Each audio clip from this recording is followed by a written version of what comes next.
Germany जाते वक्त भी ओसु ग्रैंडपा को कॉल कर रहा था। दूसरी तरफ ग्रैंडपा पोलैंड पेड़ से जुड़ी एक किताब ढूंढ रहा था। उसे किताब मिल भी गया।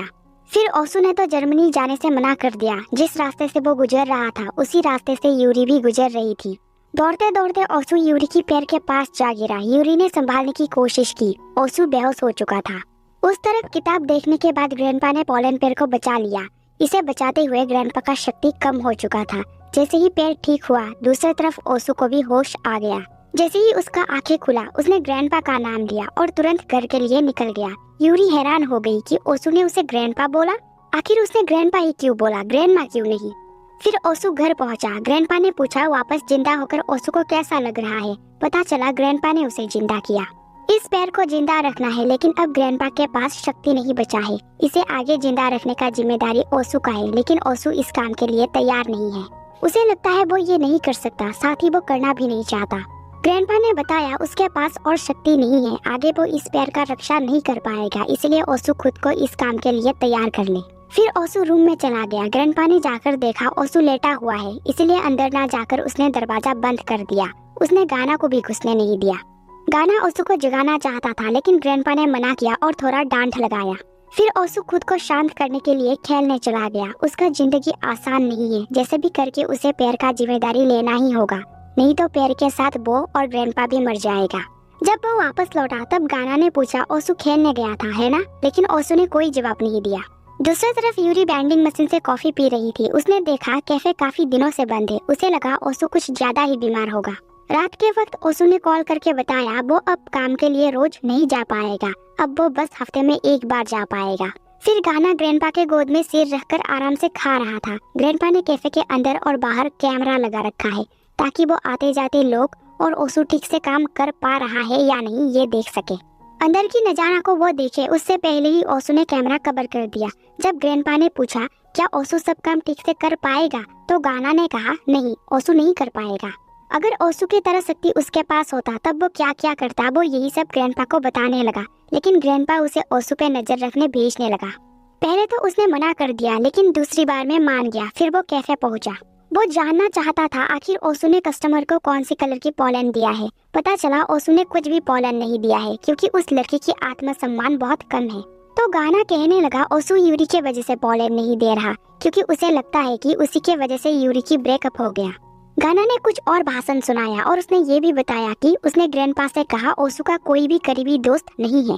अब ओसु करीबी दोस्तों का लिस्ट चेक करने लगा लेकिन ऐसा कोई नहीं था। तभी ओसु का डिलीवरी आया और उसने डिलीवरी मैन को कॉफी ऑफर किया, लेकिन डिलीवरी मैन ने मना कर दिया क्योंकि उसके पास वक्त नहीं था। ओसु की ऑफर को ठुकरा कर चला गया, इसलिए गाना ओसु पे हंसने लगा। गाना बहुत फनी है। हंसने के बाद वो छोटे भाई को हिम्मत भी देने लगा। दूसरी तरफ स्कूल में सुजुंग दो दोस्तों के साथ मिलकर जिनवू को बेवकूफ बनाने के बारे में सोच रही थी क्योंकि जिनवू उन तीनों के पेरेंट्स से मिलना चाहता था और अगर ऐसा हुआ तो उन तीनों का खैर नहीं। इसलिए सुजुंग दोस्तों के साथ मिलकर जिनवू को फेक कॉल करके झांसा देने वाली थी। इस काम के लिए उसकी दोस्त अपनी दीदी की फोन भी लाई है। जिनवू को कॉल करके उनमें से एक ने यूरी बनकर बात की। उसने कही उसके पास स्कूल आकर जिनवू से मिलने का वक्त नहीं है क्योंकि वो बिजी है। तो जिनवू ने कहा वो ही यूरी के घर आ जाएगा मिलने। बात हो ही रहे थे तभी स्कूल की बेल बजने लगा और जिनवू ने ये आवाज सुन लिया। उसे पता चल गया कि लड़कियों ने उसे बेवकूफ बनाने की कोशिश की। दूसरी तरफ यूरी सीनियर ऑफिसर से प्रमोशन के बारे में बात कर रही थी। उसने एग्जाम में अच्छा की फिर भी उसे प्रमोशन नहीं दिया जा रहा। अब तो उसे यकीन हो गया है कि यहाँ उसके खिलाफ कोई साजिश चल रही है क्योंकि यूरी ने एक लापरवाही कर दी थी, इसलिए उसे प्रमोशन नहीं दिया जा रहा था। उसने एक बार इस ऑफिसर का जान भी बचाई थी, फिर भी उसे प्रमोशन नहीं मिली। ऑफिसर ने कहा अगली बार ही मिल पाएगा, लेकिन यूरी ने कही वो एक बड़ा केस सॉल्व करेगी फिर प्रमोशन लेगी। फिर उसने ऑफिसर सिंह से 5 साल की केसों की फाइल और इस इलाके की सारे मुजरिमों की फाइल मांगी। फिर उसे पेरेंट्स टीचर मीटिंग के लिए स्कूल से कॉल आया। उसे पता चल गया कि सुजुंग ने जरूर ही कुछ गड़बड़ की होगी। रात को जब वो घर पहुंची देखा सुजुंग ने पूरा घर का सत्यानाश कर रखी है, साथ ही वो घर पे भी नहीं है। अगर सुजुंग को डांटना है तो यूरी को ये सब साफ करनी ही होगी, इसलिए उसने साफ करना शुरू की। उसे थोड़ा पैसों की प्रॉब्लम हो रही थी क्योंकि उसकी माँ एक पेशेंट है, हॉस्पिटल में है और ऊपर से सुजुंग की स्कूल फीस भी भरनी है, साथ ही घर का रेंट भी। फिर वो वेंडिंग मशीन में पैसे देखने पहुंची। ये उसकी माँ की वेंडिंग मशीन है, लेकिन यहाँ भी बहुत कम पैसा मिली। जिस घर में यूरी रह रही है उसका रेंट थोड़ा ज्यादा है, इसलिए यूरी ने ऑनर को कॉल करके कही वो दूसरे जगह शिफ्ट होने वाली है।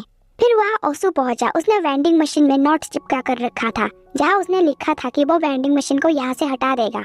यूरी ने कुछ और दिन रुकने कहा क्योंकि जब वो यहाँ से चली जाएगी तब मशीन भी हट जाएगा।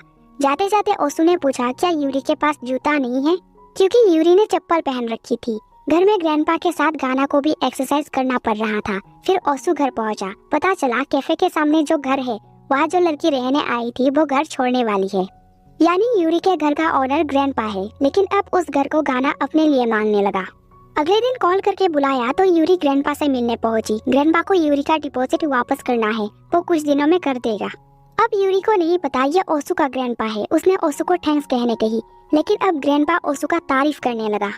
फिर यूरी को पता चला यहाँ ओसू का बात चल रहा है। ग्रैंडपा ने यूरी के साथ जो हुआ उस बारे में भी बात किया। उसे लगा था किसी दूसरी लड़की ने आत्महत्या करने की कोशिश किया था। यूरी ने बताया वो लड़की वही है और उसने आत्महत्या करने की कोशिश नहीं की थी। फिर कैफे पहुंचने के बाद ग्रैंडपा ने ओसू को भी बताया कि यूरी ने आत्महत्या करने की कोशिश नहीं की थी, उसे कैफीन से एलर्जी या कुछ प्रॉब्लम है। उस रात ज्यादा शराब पीने की वजह से उसने गलती से कॉफी भी पी ली थी, जिसके बाद यूरी का तबीयत बिगड़ गया। यूरी के पास और भी बात था, लेकिन यूरी की बातें सुन सुनकर ग्रैंडपा को नींद आने लगा था, इसलिए सारी बातें वो नहीं सुन पाया। स्टेशन से यूरी ओसू को मैसेज करना चाह रही थी, लेकिन उसने नहीं की। इस तरफ कैफे में एक कपल बैठे थे। लड़की ब्रेकअप की बात कर रही थी, लेकिन लड़का नहीं करना चाहता। ओसू देख पा रहा था कि लड़की की ऊर्जा काले रंग का है, मतलब अब वो प्यार नहीं करती। लड़की ने 5 सालों से लड़का का पढ़ाई, किताबों और हॉस्टल का भी खर्चा उठाया है, यानी ये लड़का किसी काम का नहीं। वो दोनों एक दूसरे को ब्लेम करने लगे। दोनों का लड़ाई फनी था। लड़का ने माफी भी मांगा, लेकिन लड़की अब किसी भी हाल में रिलेशनशिप में नहीं रहना चाहती थी।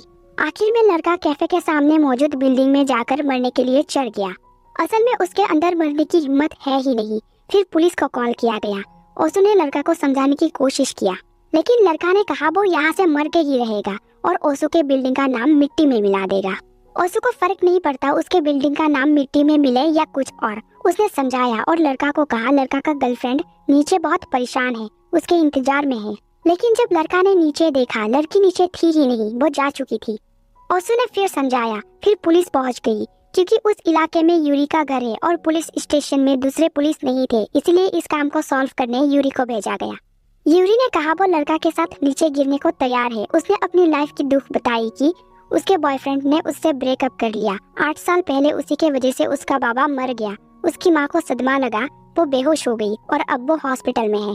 अब सिर्फ उसके पास उसकी छोटी बहन है और वो अपनी छोटी बहन के साथ रहती है। सुजुन इतना कुछ देख चुकी है कि अब उसे यूरी की मौत का सदमा बिल्कुल नहीं लगेगी, इसलिए यूरी लड़का के साथ नीचे गिरकर मरने को तैयार है।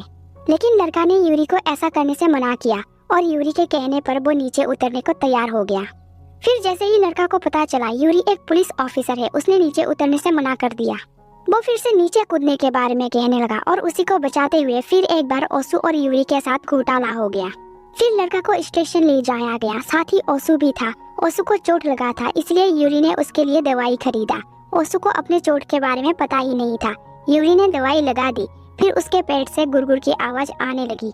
ओसू ने उसके लिए खाना खरीदा। मोहल्ले का सबसे अच्छा खाना यहीं पे मिलता है। ओसू को जानना था क्या यूरी ने उस लड़का से जो कहा वो सब सच था। पता चला हाँ, वो सब सच था। ओसू को जानना था यूरी का बाबा कैसे मरे। यूरी ने बताई उसी के वजह से मरे। उसने एक और फिश ऑर्डर करने कही, क्योंकि आज ये फिश उसे ज्यादा ही टेस्टी लग रही थी। फिर उसे उसकी दोस्त का कॉल आया। उसने जिन्वू के बारे में बात की। नंबर के बारे में पूछा तो फ्रेंड ने कहा जिन्वू का नंबर उसके पास नहीं है। यूरी ने कहा जिन्वू अब बहुत हैंडसम हो गया है, बिल्कुल हीरो की तरह। यह सुनकर ओसू उसे घूरने लगा तो यूरी ने कॉल रख दी और सॉरी भी कही। शायद ओसू को जिन्वू के बारे में तारीफ सुनकर अच्छा नहीं लगा, इसलिए यूरी को खाना खत्म करके उसने घर जाने कहा और वो यूरी से पहले जाने लगा। जल्दबाजी में यूरी ने सारा खाना पैक करने कही। फिर सारा खाना लेकर ओसू के पीछे चली गई। ओसू थोड़ा जोर जोर से बात कर रहा था, जैसे वो जेलस हो या नाराज। घर पहुंचने के बाद ओसू बिना कुछ कहे सीधा जाने लगा। यूरी ने ध्यान रखने कही। ओसू ने ना ही कोई जवाब दिया और ना ही मुड़कर देखा। फिर गाना कैफे में गेम चल रहा था और ओसू कुछ सोचने में लगा हुआ था। उस दिन गाना फिजिकल के बारे में बात कर रहा था। अब ओसू इस बारे में जानना चाहता है, लेकिन जैसे ही उसने गाना को छुआ, गाना डर गया। फिर एक बार गाना का बकवास सुनकर उसने इस बारे में जानने से मना कर दिया। गाना ने बताया अगर ओसु जानना चाहता है कि एक लड़की के साथ उसका रिलेशन कैसा होगा तो लड़की के साथ फिजिकल होने पर ओसु को इसका जवाब मिल जाएगा। तब भी अगर ओसु को कुछ समझ नहीं आया तो छोड़ दे और अगर कुछ महसूस हुआ तो रिलेशन आगे बढ़ाए। शायद ओसु यूरी पे ट्राई करना चाहता है। उसे यूरी मिली। यूरी ने उसके चोट के बारे में पूछी लेकिन बिना जवाब दिए ओसु वहाँ से ऑफिस के लिए निकल गया। ये बात यूरी को अच्छा नहीं लगी और वो ओसु पे चिल्लाने लगी। ऑफिस जाना है इसलिए तैयार होने ओसु घर पहुंचा, लेकिन ग्रैंडपा फिर से उसे एक डेट पे जाने कहने लगा। वो चाहता है ओसु बस एक बार इस लड़की से मिल ले। लड़की बहुत प्यारी है इसलिए ग्रैंडपा उसे मना नहीं कर पाया, लेकिन फिर भी ओसु ने मिलने से मना कर दिया। ग्रैंडपा ने कहा उसका उम्र हो चुका है, वो मरने वाला है, तो क्या ओसु ग्रैंडपा का एक आखिरी इच्छा पूरा नहीं करेगा? वो लड़की बहुत अच्छी है, ओसु के लिए बहुत अच्छी रहेगी। साथ ही ग्रैंडपा ने सुना कि उस लड़की ने उस कॉलेज से पढ़ाई की है जहाँ से खूबसूरत लड़कियां पढ़ा करती है। ग्रैंडपा ने ओसु को फोटो दिखाया लेकिन ओसु ने नहीं देखा, सीधा लेकर बैग में रख लिया। ग्रैंडपा ने कहा ओसु इस लड़की को रिजेक्ट ना करे। ओसु ने कहा हाँ वो रिजेक्ट नहीं करेगा। ओसु लड़की से मिलने पहुंचा लेकिन अब वो कंफ्यूज्ड था क्योंकि वहाँ और एक लड़की थी, इसलिए उसने फोटो निकाल कर देखा और उसे पता चल गया। लड़की की नाम है ह्योजिन। ये बहुत दयालु और समझदार है, साथ ही मिस कोरिया भी है, लेकिन इन्हीं सब के वजह से ओसु ने उसे रिजेक्ट कर दिया। ह्योजिन जानना चाहती थी ओसु को किस तरह की लड़कियां पसंद है। पता चला ओसु को किसी भी तरह की लड़कियां पसंद नहीं है। तो ह्योजिन ने पूछा क्या ओसु गे है? तो ओसु ने कहा नहीं वो गे नहीं है। ह्योजिन ने बिजनेस कार्ड मांगी। ओसु देने वाला था लेकिन उसने ह्योजिन की भावना देख लिया। ओसु इस मीटिंग को यही खत्म करना चाहता था। ह्योजिन ने भी कहा हाँ यही पे खत्म। शायद वो झूठ बोल रही थी क्योंकि उसकी भावना येलो से पिंक में बदल रही थी और पिंक का मतलब है प्यार। शायद उसे ओसु पसंद आ गई है। ओसु के पास कार्ड नहीं बचा था इसलिए वो नहीं दे पाया। जाते वक्त ह्योजिन को पता चला ओसु सारे लड़कियों को रिजेक्ट करता आया है। इसी के वजह से एक ने उस पे चिल्लाई भी थी और दो ने उसके मुंह पे पानी भी फेंकी थी। ह्योजिन पहली लड़की है जिसे कुछ भी फर्क नहीं पड़ा। ह्योजिन को सबसे ज्यादा अच्छा तब लगा जब ओसु ने उसे मिस कोरिया बोला।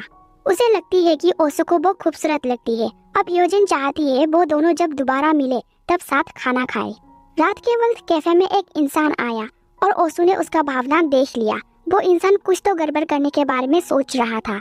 इंसान बैठ गया। वो खिड़की के बाहर देख रहा था जैसे किसी की इंतजार में हो। ओसु उसके लिए कॉफी बना रहा था, लेकिन जैसे ही इंसान को बाहर यूरी दिखा वो बिना कॉफी पिए निकल गया। ओसु भी उसका पीछा करने लगा। उसे रास्ते पे खून भी दिखा। यूरी को ये एहसास तो हो रही थी कि उसके पीछे कोई है। इंसान को पता चला उसका भी पीछा किया जा रहा है। उसने पतली गली पकड़ लिया और ओसु यूरी के पीछे जाने लगा। यूरी बैग को लेकर जंगल की तरफ जा रही थी। उसे फिर से लगा कि उसकी कोई पीछा कर रहा है। चलते चलते ओसु ने गलती से सूखे लकड़ी में पैर रख दिया। जैसे ही उसने आवाज लगाया यूरी ने हमला कर दी, लेकिन गलती से पैर मरोड़ गई और वो दोनों नीचे गिर गया।